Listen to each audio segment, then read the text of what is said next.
Now, let's work through the reading paper from the 2015 SATs. We can see from the front cover that we have 3 different texts, so that's similar to what we have in the SATs today. So if you're revising for your SATs, hopefully working through this paper will be useful. Now, what I like to do with reading papers is open up the booklet and just have a quick look at the first text. We can see that here we have a title, so Charlie Small. We can read any introductions, so we have Charlie Small is a young boy who has had lots of amazing adventures. We have a title here, Meet Charlie Small, and we have Chapter 1, A Rude Awakening. And if we look at the bit at the top, we can see that this is the opening of one of Charlie Small's diaries. Now we can have a quick look at the pictures. So we have a boy here who we can assume is Charlie. We have someone called Joseph Craig who looks a bit menacing, perhaps a pirate or a villain of some kind. And we have some kind of technical device here. So rather than reading the whole text straight away, what we can do is open up the answer booklet and have a look at the first question. Question 1. Look at Meet Charlie Small. Find and copy the information from the text to complete the fact file below about Charlie Small. So name Charlie Small, and we need to find his age, his friend, his worst enemy, and his most exciting adventure. And we can find and copy the information, so it's fine to write exactly what's written in the text. So let's start reading. Meet Charlie Small. When Charlie Small was 8 years old, he just popped out to go exploring, and something strange happened to him. Since then, he has never got any older. He is still 8 years old, but he has had lots of different adventures, helped by his friend, the inventor Jake Man. So already in this first paragraph, we have 2 of our answers. We know that he is still 8 years old, and his friend is the inventor Jake Man. So we can go back to the answer booklet, and for age we can write 8, or he is still 8, or 8 years old. As long as we've written the word or number 8, we've got the correct answer here. And his friend is Jake Man. We can write the inventor Jake Man, but again, we don't need to write what's written in brackets in the mark scheme.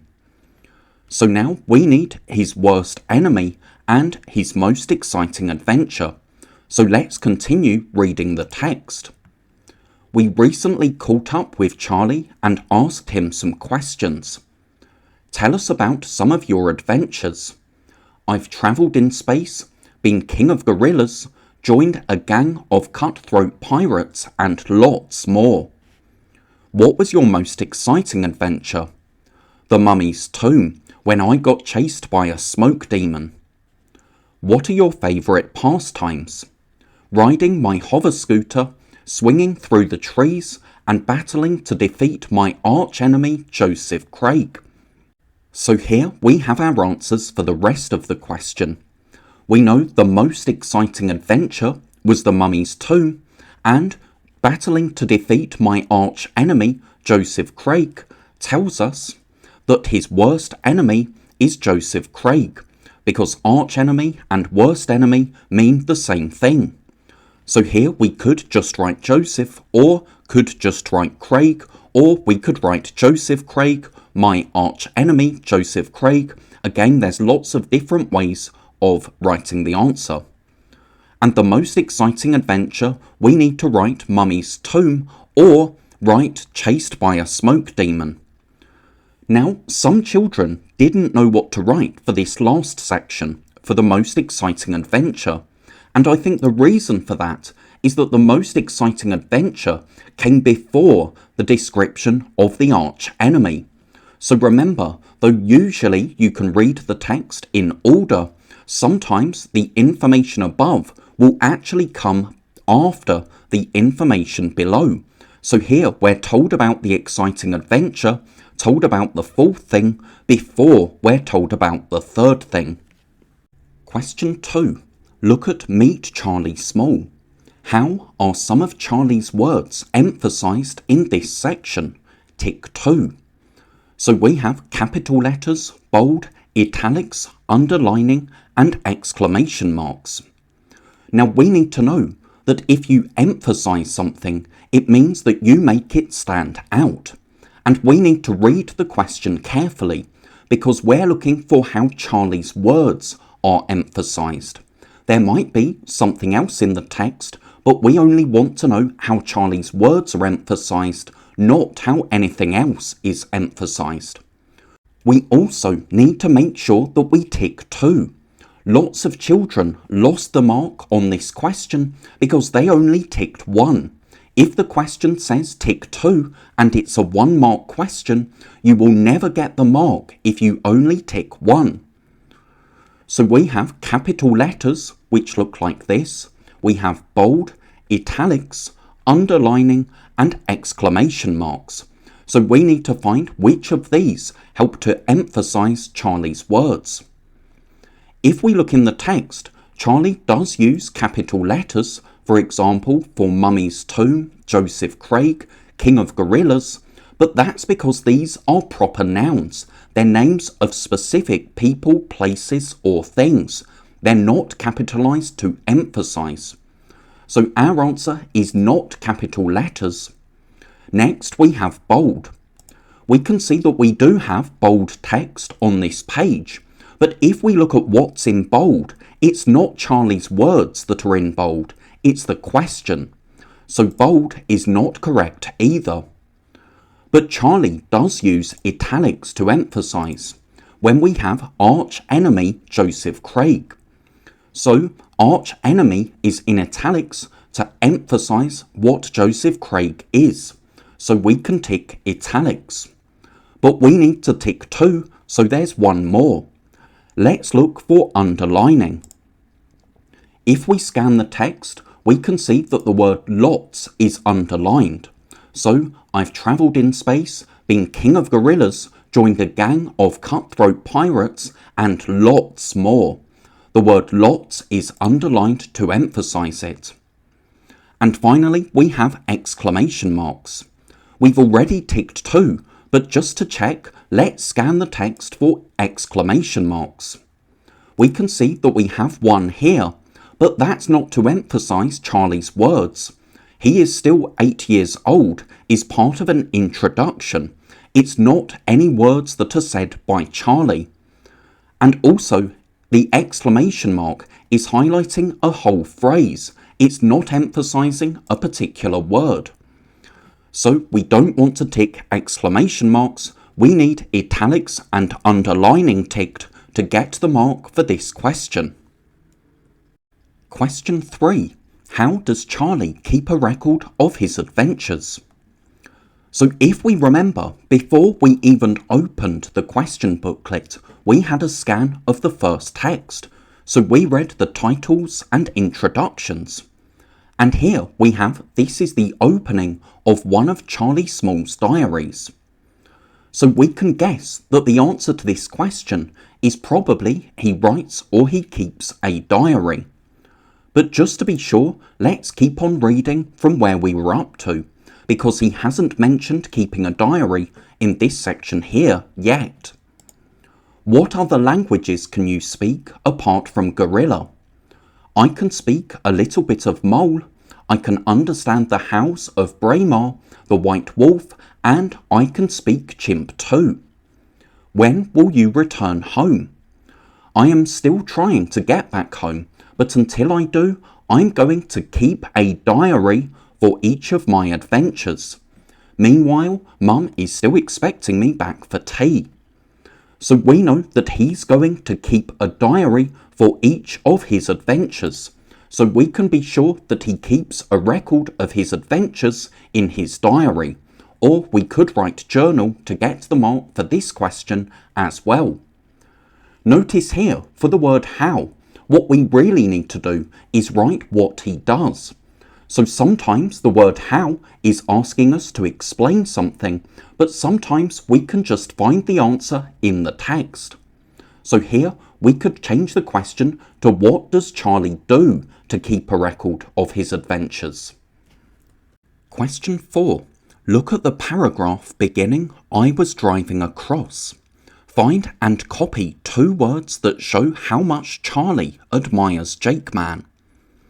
So it's important that we look at the paragraph that it tells us to look at, not anywhere else, and as we read the paragraph, we can underline words that we think might show how much Charlie admires Jakeman. So it helps here if we know that admires mean really respects and looks up to. But even if we don't know what the word admires means, we can guess that we need to find words that show what Charlie thinks about Jakeman. So let's have a look at this paragraph, and here we need to find and copy 2 words. I was driving across a wide plain on the Air Rider, a hover scooter specially designed for me by my pal Jakeman. So already he's described Jakeman as a pal, so that's a positive word, so we can underline it. He's an incredible inventor. So we could underline the word incredible, because that's a positive word to describe Jakeman as well. Whose marvellous machines, so marvellous, that's another positive word, so we can underline that as well. Marvellous machines have helped me loads on my adventures. So, reading the paragraph that it told us to read, we've underlined the words pal, incredible, marvellous and helped, because these all help to show what he thinks of Jakeman. But in our answer, we only want to find and copy 2 words. So which words should we choose? Well, pal just means friend. It doesn't necessarily show that you admire someone if they're your friend, and helped is just something that Jakeman does. You don't always admire people who helped you. Whereas if you describe someone as incredible or marvellous, that shows that you think highly of them, that you have a positive attitude towards them. So the words we need are incredible and marvellous. And the mark scheme also accepts the word pal. So we need to write 2 of these 3 words to get the mark for this question. Question 5. Look at the paragraph beginning I hovered a few centimetres. What effect did the heat have on Charlie? So what effect did the heat have means what did the heat cause? How did the heat make Charlie feel? So let's read the paragraph. I hovered a few centimetres from the ground and skimmed along at 30 kilometres an hour. So here, Charlie is just explaining how he's riding his hover scooter. He hasn't mentioned the effect of the heat. The long grass rippled and the hot sun beat down, making the air shimmer and my eyes ache. So the hot sun has made his eyes ache. So we can answer this question. One answer is that his eyes ached, or it made his eyes hurt. But if we read on, there are other possible answers for this question. In danger of getting heat stroke, I needed to get out of the sun. So because of the hot sun, he was in danger of getting heat stroke and needed to get out of the sun. So those are our other possible answers here. Now the mark scheme says do not accept simple references to Charlie getting or feeling hot. We can't just write that the heat caused Charlie to feel hot. We need to look at the text in order to find our answer. So we're looking at the paragraph it told us to read, and we want the effect of the heat, so the effect of the hot sun on Charlie. And where children got this wrong, it was usually because they weren't focused on the effect on Charlie. So some children just wrote the hot sun beat down, but that's finding the description of the heat in the text. It's not focused on the effect on Charlie. And other children wrote skimmed along at 30 kilometres an hour, but that's just the description of how Charlie was riding the hover scooter. He wasn't riding that way because of the hot sun, and we need the effect of the heat on Charlie. Question 6. I zoomed towards. What does the word zoomed tell you? So let's find the word zoomed in the text. We know from what we've read that Charlie is riding his hover scooter and needs to get out of the sun. So let's continue reading. To my left, the ground rose, forming a series of cone-shaped hills covered with patchy woodland. Opening the scooter's throttle, I zoomed towards the trees and parked in their cool shade. So we know that he's riding his scooter and he needs to get out of the sun because he's in danger of getting heat stroke. So the word zoomed probably suggests that he's urgent to get there and that he's moving quickly.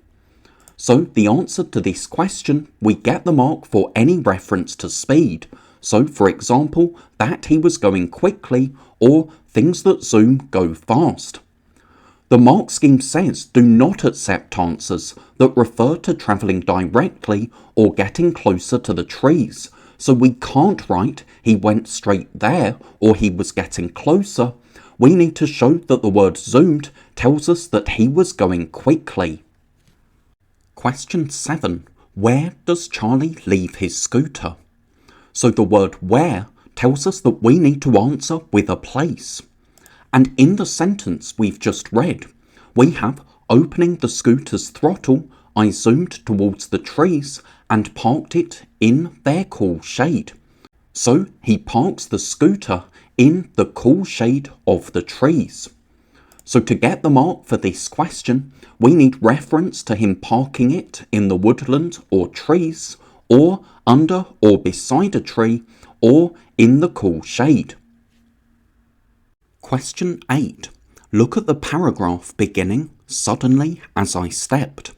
How does the writer make the flowers seem dangerous? Give 2 ways. So we need to read the paragraph, and as we're reading, we can underline anything that makes us think that the flowers are dangerous. So if we continue reading, suddenly, as I stepped from my scooter, a large flower sprang up towards me. So the flower sprang up. Already that makes the flower seem dangerous because flowers do not usually spring up at people. Its bright purple, rubbery petals opened like a fan and sprayed powdery mist into my face. So we know that the flower has bright purple, rubbery petals, so looks unusual, and the petals opened. We also know that it sprayed powdery mist, and flowers do not usually spray powdery mist into anyone's face. I coughed and spluttered as more flowers rose up, filling the air with strong perfume.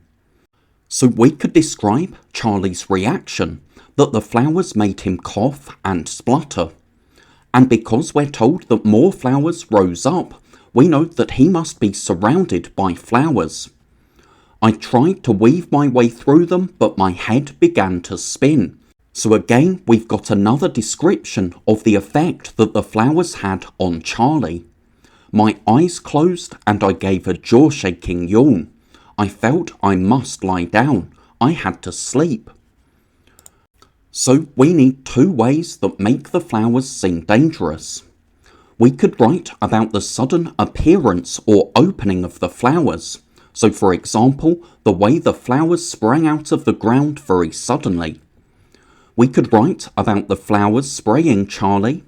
We could write about the unpleasant effect that the flowers had on him, so they made him cough and splutter, or it made him pass out. We could describe the unusual appearance of the flowers, so that they looked strange, or the purple rubbery petals looked weird. And notice we can't just write purple rubbery petals, we need to explain that purple rubbery petals are unusual, so suggest that the flowers might be dangerous. Or we could have the flowers surrounding him, so they were crowding round him or they surrounded him. We can also accept general responses about the flowers attacking Charlie or Charlie trying to get away from the flowers. So, for the question, how does the writer make the flowers seem dangerous, we can just write about what happens, so what the flowers do or what they look like, and explain that that makes them unusual or dangerous. We don't need to comment on the vocabulary choices or structure that the author has used, we just need to explain what has happened. Question 9. Look at a rude awakening. Number the following 1 to 5 to show the order in which they happen in the story. The first one has been done for you. So we have a gorilla carries Charlie into the trees. A gorilla stands looking down at Charlie. Flowers spring up, spraying a mist. Charlie feels extremely tired. And Charlie drives across a wide plain, which has been completed for us as the first thing that happens in the story. We know that he's driving his hover scooter at the beginning. We've also read about flowers spring up, spraying a mist, so we can write that for number 2, and then after they've done that, Charlie feels extremely tired, so that's number 3. If we look at the text again, we can see that at first the flowers spring up towards him, and then at the end of the paragraph, he must lie down, he had to sleep. But here we have a summarised question, so we're looking at the whole text. And the gorilla hasn't been mentioned in the story yet, so because we're near the end, we can keep on reading. Gradually, I became aware of a hand on my collar. I was lifted up, put under a rough arm, and carried into the trees. The next thing I knew, a shower of icy cold water splashed my face and a leathery hand gently slapped my cheeks. So he's been carried into the trees, which means that's the 4th thing that's happened. We can guess that it's a gorilla that has carried Charlie into the trees, but to be sure, let's keep on reading. "Wake up, Charlie," said a deep voice. Opening my eyes, I looked into the face of an adult male gorilla. His great head and short thick neck stood on massive shoulders, with arms as thick as my waist and covered in coarse black hair. So, number 5 is a gorilla stands looking down at Charlie. It's carried Charlie into the trees, and now Charlie has opened his eyes to see a gorilla standing looking down at him. So for this question, we know that we have a summarised question, because we need to number the order in which different things happen in the story. And summarised questions are usually towards the end of a set of questions on a text, but they're not always. Sometimes you might get a comprehension paper where a summarised question is at the beginning. And if this happens, so if the summarised question is one of the first questions, I think it can be useful to just circle the question and come back to it, so that you can read a bit of the text, then answer a question, read a bit more of the text, answer another question, and so on. So if the summarised question is at the beginning of a set of questions, you might want to circle it and come back to it. Question 10. Read from the paragraph beginning "Wake up, Charlie" to the end of the page. How does this ending create suspense? So suspense means that it makes us feel excited when we read it. It makes us wonder what is going to happen and want to read more. So for this question, we could reread the paragraph beginning "Wake up, Charlie" to the end, and then we need to give a response which recognises that we are left with questions about the gorilla, or what the gorilla might do, or how Charlie will react to the gorilla. So we can write the gorilla suddenly arrives, but we don't know who he is. That creates suspense because it makes us want to read on to find out. Or we want to know how he knows Charlie's name. The gorilla says "Wake up, Charlie," but we're not told how the gorilla knows Charlie's name, so it creates suspense because it makes us want to read on to find out. We could write that we are left wondering why the gorilla has rescued Charlie, or we don't know if Charlie will be safe with him. In the mark scheme, we also accept answers referring to not knowing who is waking Charlie up. It says a deep voice, and you don't know who that is, at least not at first. But do not accept general answers about endings.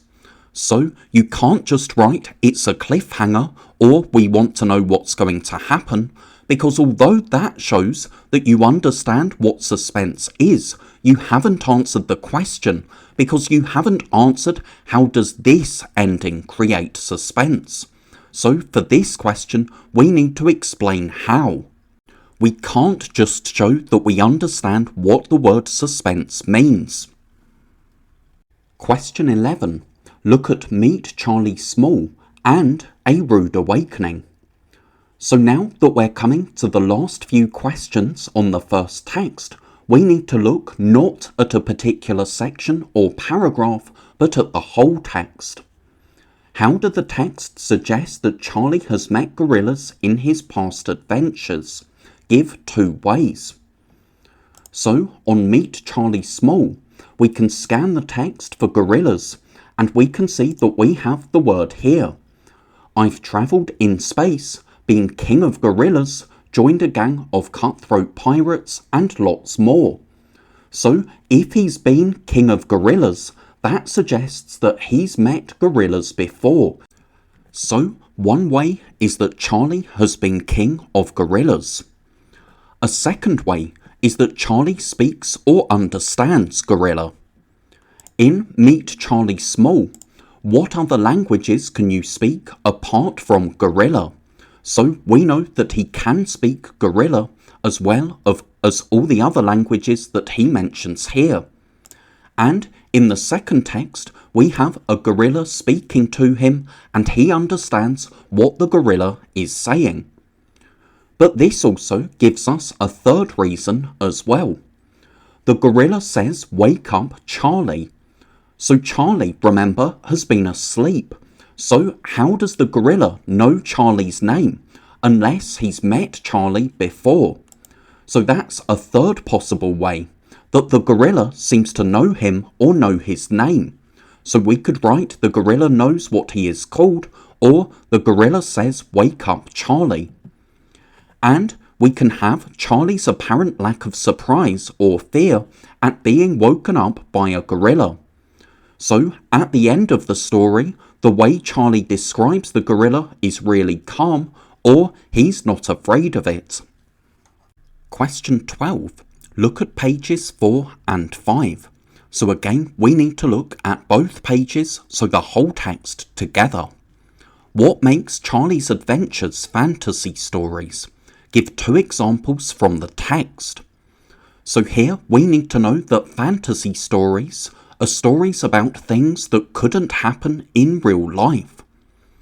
So our examples from the text could be the special or futuristic machines like hover scooters, the strange landscape or invented places, the strange flowers, the talking gorilla or being able to talk to animals, the fact that Charlie never gets any older, he stays 8 years old, monsters, the fact that Charlie can speak or understand animal languages, or the fact that Charlie is king of gorillas.